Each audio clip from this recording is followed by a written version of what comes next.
श्रीमद् भगवद गीता अध्याय 8 श्लोक 5। अंतकाले च मामेव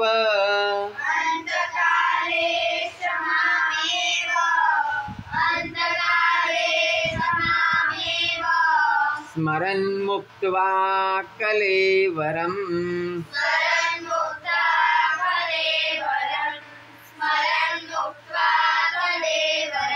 यः प्रयाति समद्भावम्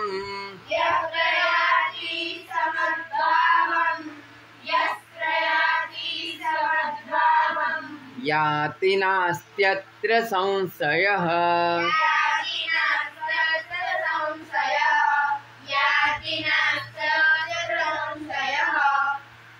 अंतकाले च मामेव स्मरन् मुक्त्वा कलेवरम्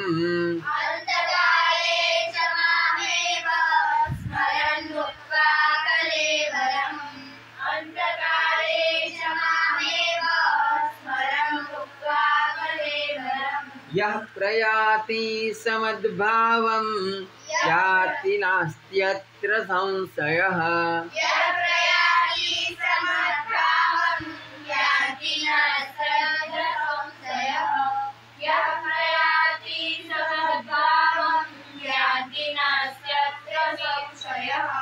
अंतकाले च मामेव स्मरन् मुक्त्वा कलेवरम् यः प्रयाति समद्भावम् याति नास्त्यत्र संशयः।